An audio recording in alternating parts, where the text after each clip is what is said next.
Today's lecture is going to focus on classical conditioning. Next lecture we're going to get into operant conditioning, but for now we're going to start with classical conditioning. So let's get a little bit more into what classical conditioning is.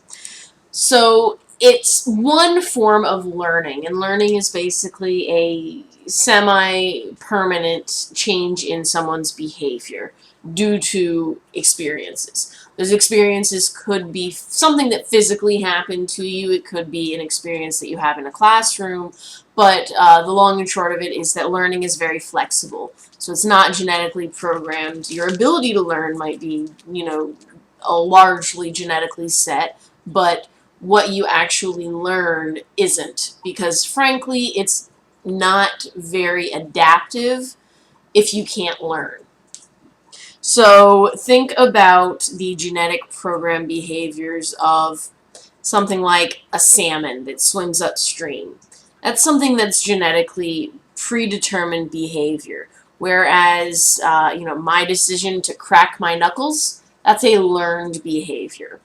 So the primary way that we learn is by association. We call this associative learning. Makes sense, right? So basically what we're doing is our brains like to connect A and B. They like to predict things. Our brains don't really like not knowing what's going to happen. So this idea that pairing two stimuli together, or two things that can later be associated, pairing them and creating this association results in learning, has been proposed a long time ago. Earliest recorded is Aristotle. I wouldn't be surprised if someone long before him had proposed something similar. It was reiterated again about 200 years later, or 200 years ago rather, and we use this information today in conjunction with what we know about classical conditioning to teach people how to learn better. So one example for you guys, this is my 100% guaranteed to work study tip. If you relate the material that you're learning to some aspect of your life, and you think about it more than once, you strengthen those synaptic connections by thinking about how X relates to your life, then you create a natural association in your mind, and that association makes it easier for you to recall the information on test day. So you can actually classically condition yourself to bring about these answers through associative learning. So let's look at a specific example of associative learning. When we associate one stimulus with another. Now, unfortunately, there's not really a good clip art for thunder. But we all know that if you see lightning, very soon, you're going to hear thunder. So this is what's known as stimulus to stimulus learning. Both of these are stimuli. So the lightning is something that's out of your control. The thunder is completely out of your control. You're not making either of those happen. So these are stimuli. And they're always paired together. So we know, for the most part, aside from like heat, lightning, and stuff like that, we know that if there's a thunderstorm going down, we hear lightning, or we see lightning rather, we're going to hear thunder soon. So this leads to some unfortunate outcomes, which is basically what we now know is the next level of stimulus learning, which is learning to associate that one stimulus with the other stimulus. But, most people aren't afraid of lightning, but they're terrified of thunder. It's a loud noise, and it creates this sense of fear that we see in this baby's face right here. So we've got these 4 different levels, right? We've got the 2 related events, which are the lightning and the thunder. And then we have some response as a result of the lightning and thunder. So the thunder generates fear. Now, as we go along, the more that we have this experience, the more we're going to have individuals that have the fear develop of lightning. So initially, see lightning, hear thunder, get scared. Well, for stimulus learning to have taken place, then what we will ultimately see is lightning appears, we skip over the need for thunder and jump straight to fear. Okay, and so this is an example of the results of stimulus to stimulus learning. Now, the next level up is response consequence learning, which is basically when you learn to associate a response with a consequence. So we've got a seal, and he's balancing a ball, and as a result, he receives food, and the behavior is strengthened. Similarly, teaching a dog to sit, and then you give them a treat, and the behavior is strengthened. So this isn't actually classical conditioning. It's using the principles of classical conditioning, and this is what's known as operant conditioning.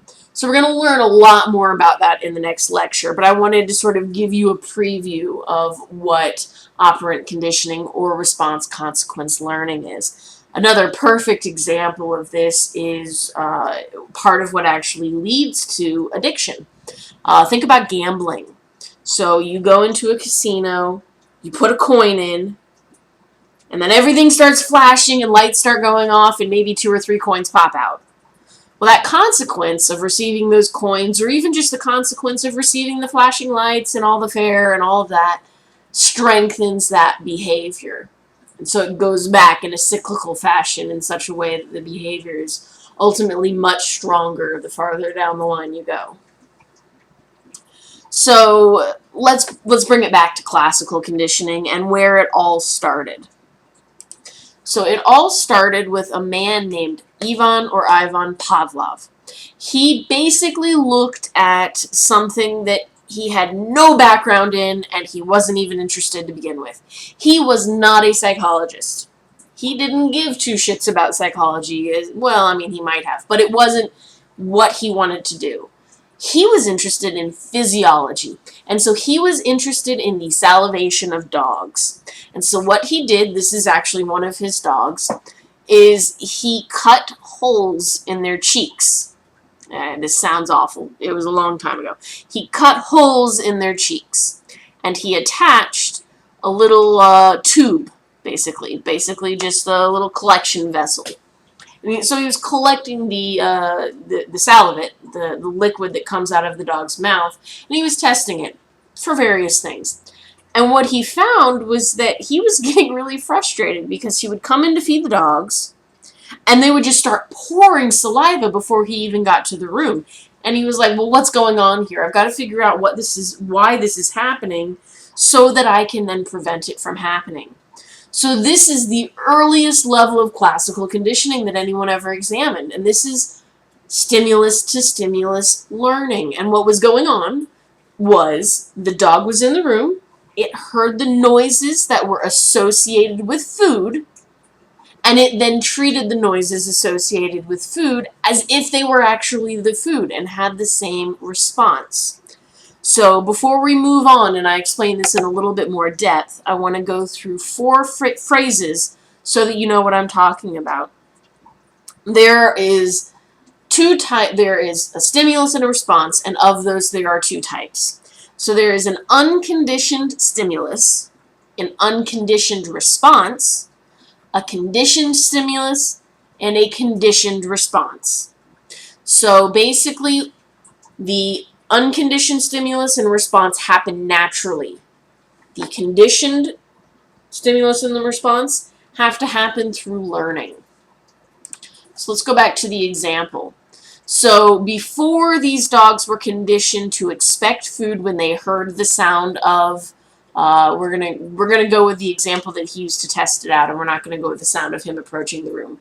So before conditioning the food to result in the salivation, basically what they would do is they would give the dog food, and that was the unconditioned stimulus. The dog would salivate. That was the unconditioned response. So this right here is perfectly normal.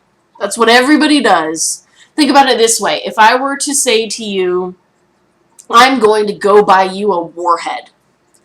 Well, I don't know about you, but my mouth actually started watering a little bit because it wants to prepare for super sour candy. This is a conditioned response, or rather an unconditioned response. It's borderline, but it's a response knowing that these 2 things are linked. Over on the other side, we have what will soon be known as the conditioned stimulus. Right now we call it a neutral stimulus because it doesn't result in a response at all. And this is a tone. So he just hits a tone bar and the dog does nothing because it's just a sound. It doesn't mean anything. Well, after conditioning, what we see is that they pair the neutral stimulus, which will soon become known as the conditioned stimulus,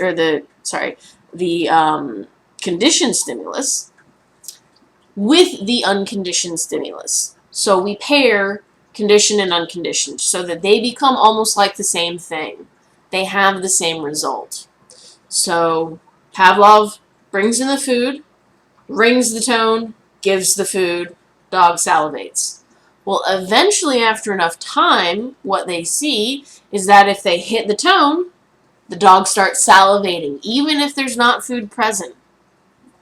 So basically, this is part of how people learn, and other animals learn as well, is by learning to associate two stimuli together, you can then predict the outcome, food, and act accordingly by generating additional saliva so that you can then digest the food.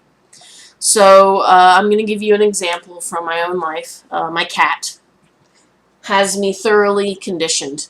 He has me well conditioned. He knows, through experience, that if he does a certain action, I will get him food. That action is licking plastic bags. If he wants food, or even if he just wants attention, he knows that the two things that will happen is he will lick the bag and I will come to him to remove that bag away from him. He has learned that association. And so if he ever wants me to come close to him, all he does is he just goes and starts licking on plastic because he knows that that sound is like a bell that just shoots off in my head and I have to come and see whatever it is that he's doing. So let's break down conditioning a little bit more. Let's talk about the stages. The first stage of classical conditioning is what's known as acquisition. And this is that stage where you begin to associate the unconditioned stimulus with the neutral stimulus. So, thinking logically, the neutral stimulus would have to come before the unconditioned stimulus for the conditioning to occur. That just makes sense. I mean, if I give you food and then I ring a bell, well, then you're not learning that the bell brings you food. You're learning that for some unusually stupid reason, food means that you get to hear a bell. So that doesn't really lead to, generally speaking, conditioning. But if you put the neutral stimulus before the unconditioned stimulus, then that neutral stimulus will then become conditioned. The time between these two stimuli is actually very short. The best way for them to generate a change in behavior is for them to be about a half a second apart. That's not absolutely necessary, but for stronger conditioning to take place, you want to shoot for about a half a second. Now, if you think about it, this all makes sense.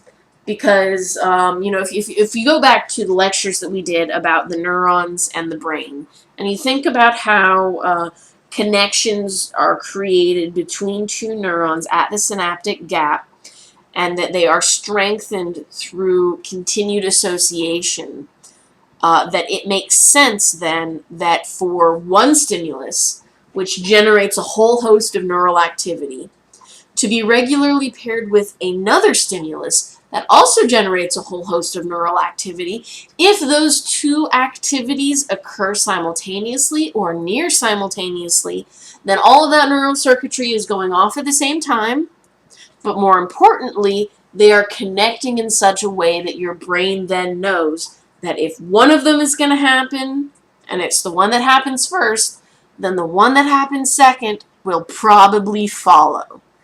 So this is acquisition. Let me give you two more examples. I can almost guarantee that I could get you to be turned on by onions. And here's how. If the conditioned stimulus, we start off all the way up here with the unconditioned stimulus, which is a passionate kiss. We've got this unconditioned response, which this lovely graphic says sexual arousal. I'm talking about boners here, people. Talking about boners. The kiss gives you the boner, right? Well, let's just say that your girlfriend really likes onions. Not a little bit. She really likes onions. In fact, no matter what, when you're around her, she has an onion in her hand and she's going to eat it raw. So you love her, you keep kissing her, but she's got awful onion breath. So that becomes the conditioned stimulus, because this is always paired with this hot babe and this passionate kiss. So the conditioned stimulus pairs up with the unconditioned stimulus, the passionate kiss, and results in that boner. Well, over time, what we're going to see is that that onion just might give you a boner.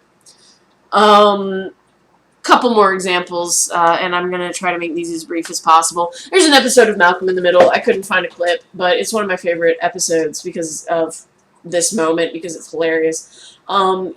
Francis is in town. If you're not familiar with the show, just ignore the example, but you should watch it anyway. Francis is in town, and he's speaking with Dewey, and you know, Dewey's upset with him for some reason or other. He didn't do something right. And he's like, okay, well, I'm going to give you my secret weapon. And he hands him a candle. He's like, well, what's this for? And he explains that if their parents ever bear down on him, all you need to do is light the candle and they'll go get busy. And the reason why is because what Francis did is he actually conditioned his parents to associate the candle with sex and leave him alone. So basically, the way that he did that was he lit the candle every time before they got it on. And then they began to associate that with that. So if the parents start breathing down your neck, you just light the candle and then they just get turned on and leave you alone. I'm just going to say one other example because it's important for you young men out there. If you do what my ex used to do. I was talking with my ex a long time ago. We were joking about how one delays ejaculation. You know, and he was talking about, you know, baseball and all that shit. And he was like, none of that works for me. You know what works for me? Or what used to work for me? And then he goes into this long explanation that perfectly describes classical conditioning. Baseball didn't work after a long time. So finally he settled on dead puppies. That's right, when he was banging, he would think about dead puppies. Until the idea of dead puppies gave him a slight chub. And then he was horrified and he stopped thinking about dead puppies while he was having sex because it resulted in this conditioned response. So, gentlemen, whatever you use to distract you while you're getting it on, please don't make it something gross, because if you do, you might wind up getting turned on by gross things, and you don't want that. Or maybe you do, but, you know, whatever. So, acquisition is the beginning. And then there's conditioning. That's the middle. And then the last part doesn't always happen. But when it does, it's known as extinction. So, extinction is the ending of a conditioned response. So basically what happens is you no longer present the food after the tone. Over time, the dog learns that the tone no longer means food. So that's how you get rid of a behavior, right? No big deal. You just stop presenting the unconditioned stimulus with the conditioned stimulus. And it's over, right? Well, not so fast. We actually have a phenomenon that's really frustrating called spontaneous recovery. So after a rest period, the conditioned response recovers. And part of the reason for this is something that we're going to discuss in just a few moments, which is stimulus discrimination. But basically, the animal or the individual doesn't know if the rule still follows. So let's say, and this really applies later, but let's just say that when you were doing extinction, the light was on in the room with the animal that you were doing the extinction with. And then someone dims the light a little bit. So the environment has slightly changed. Well, that animal no longer knows if all the rules are still the same. So it's going to jump back up that conditioned response. This is actually part of what makes drug addiction so difficult to overcome. Because you can do all the training and all of the preparation and all of the classes or whatever method you use to get over a drug of choice. But then you get back out into the real world, and it's not as sterile as that environment. And then you have all these additional triggers that result in the spontaneous recovery, right? So, you get those urges again because your body's like, oh, hey, I see a lighter. That lighter reminds me of smoking crack. And then all of a sudden your body wants to smoke crack again. So spontaneous recovery is one of the things that you have to face dealing with the extinction of a behavior. It's something that you really have to expect because your body just can't know that behavior needs to end completely. It wants to look for rules and predict when a certain behavior is appropriate.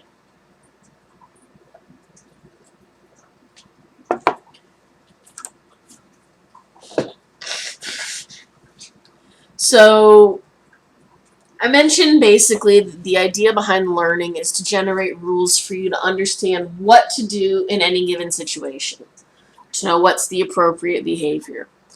Well, your brain really likes shortcuts. It doesn't like having to do a lot of thinking, which is counterintuitive. Your brain doesn't like work. It really doesn't. So what it will often do is, if appropriate, it will begin to generalize behavior. So, with Pavlov, if he were to vibrate a portion of the dog's body, let's say that the thigh is the ideal location. That's where you're going to do that. That's the stimulus now. That's your conditioned stimulus. Well, if you, instead of vibrating the thigh, move it along to the shoulder or the front paw or the hind paw or anything like that, what you will see is that the stimulus generalizes and so the behavior continues. The dog will still salivate when you stimulate its front paw. The thing is, though, that it won't be as strong because that dog still doesn't know the rules. It knows that vibration means food, but it doesn't know if vibration in a specific area means food. And so it will generalize, but it's not going to waste all of its resources preparing for food by excessive salivation unless it knows that that food is actually coming. So we generalize, but we don't generalize to the same level as the initial learned response. Now, on the other side of the coin is stimulus discrimination, which is the ability to discriminate between the conditioned stimulus and other similar stimuli. So this is what I was talking about when I said, a normally lit room and a slightly dim room. So basically, the animal is trying to learn what the rules are. And this all comes down to what has utility. What is going to better enable you to survive. And these are the cognitive processes behind it. So earlier, way back when we were first studying this, we were like, oh yeah, no. Animals can do it. Mindless action, it's just, they learn it and then it becomes rote behavior. But later on, we realized that that's really not the case. It's actually the animals like to predict what's going to happen. So they learn to expect something and be aware of the markers of what they're looking for. So they become aware of the fact that when a can opens, that means I'm getting fed. But it's not just a rote behavior. It's something that helps them to understand what's going on in their world and how they should act accordingly. Now, they believe that the learning processes were similar across all species, that we all learn the same.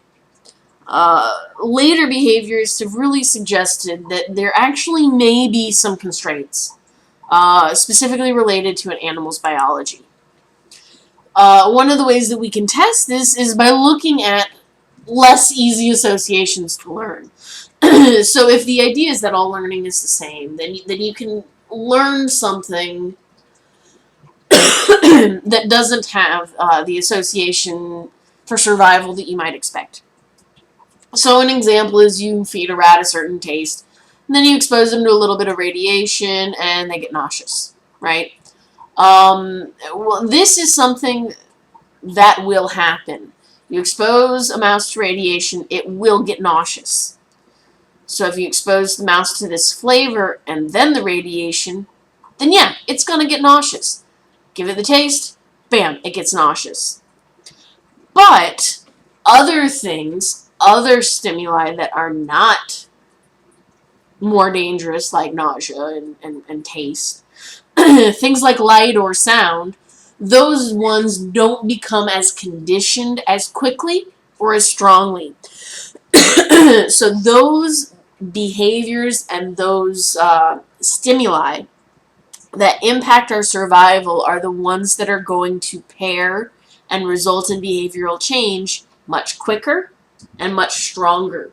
So in fact, you can actually, due to your biological situation, your body's desire to learn these things about what makes you nauseous, you can actually have a life-changing experience that results in a strong conditioned response. I will give you an example. I can't eat sweet potatoes. Cannot do it. They are disgusting to me. Absolutely appalling. I can't stand them. Basically what happened was one year, Thanksgiving, I was really sick. Shouldn't have been downstairs eating. I told my parents that I wasn't all that hungry, and then they were like, all right, we'll just have some sweet potatoes. Yeah, I vomited immediately after I ate the sweet potatoes. And so no matter what, I mean, that was gosh, that was like almost 20 years ago. But still, the idea, and even being around sweet potatoes that have been cooked, makes me slightly nauseous. So that is a ingrained, conditioned response. And the reason why that conditioned response formed so quickly and so strongly was because foods that make you vomit are foods that kill you. Now, my body, sweet potatoes aren't going to kill me. That's not what made me vomit. But my brain made the association. Sweet potatoes, vomit. So here's another way that we can look at it with drugs.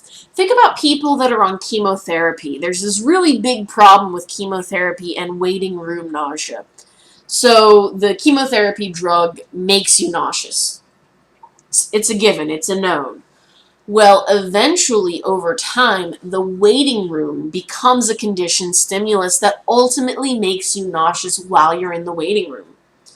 So, waiting room, bam, you automatically become nauseous. So, what we see is that there is a huge problem with people who have cancer sitting in the waiting room before they've even been exposed to the drug, feeling nauseous, feeling like they're going to vomit. This is an expectation for what's to come. So how can we use classical conditioning aside from, fooling or training, however you want to look at it, your coworkers? Well, we can do a number of things. We can take an alcoholic and we can do what's known as aversive conditioning, which reverses those positive associations with alcohol. So we can basically make them have negative experiences with alcohol and positive experiences without alcohol. So then they learn to associate positive experiences mean I'm sober. Negative experiences mean that I'm drunk or under the influence, or however you want to look at it. Another really fun way, actually, I think this is brilliant, and it's actually pretty damn effective, is to use a drug to change the immune response, but then to pair that drug with something that has no physiological interaction. It does nothing to your body. You pair those two together, your body then prepares for that immune response and acts as if it had been exposed to that immune response. So let's say that you have a cold, and I give you grape-flavored cough syrup. And I give that to you every time you get sick with a cold. One day, I'm going to give you grape-flavored syrup, but it's not cough syrup.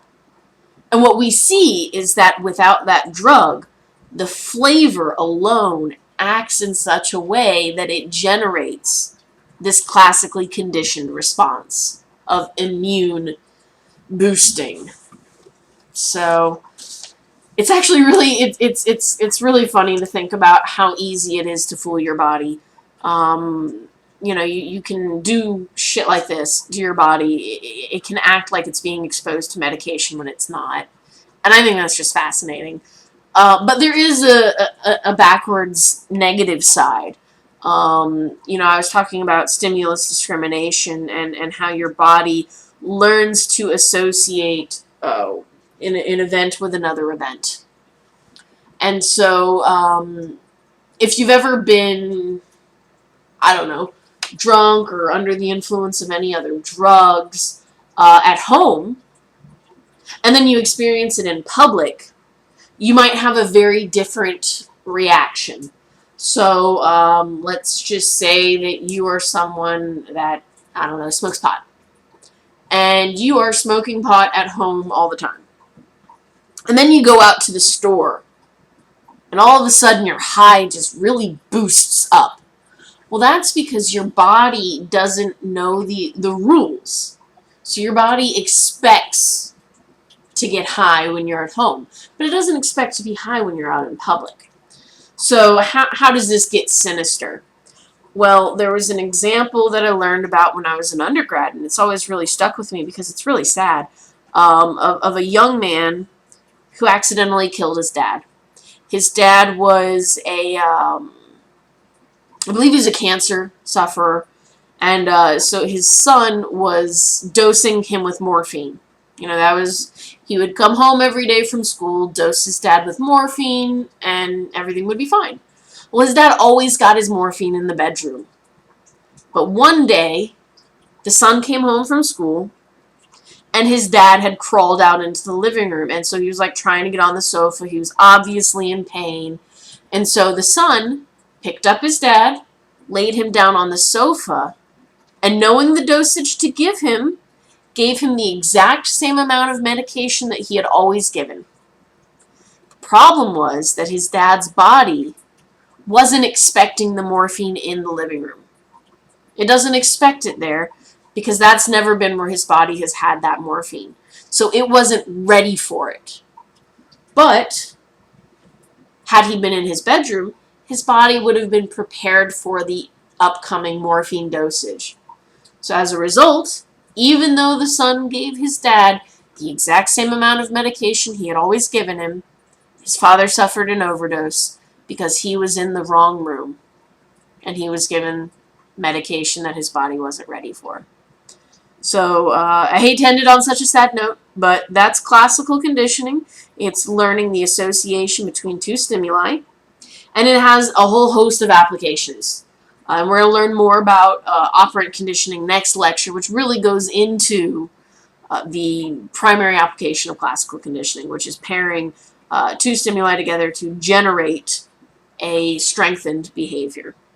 So, until next time, guys, have an excellent day.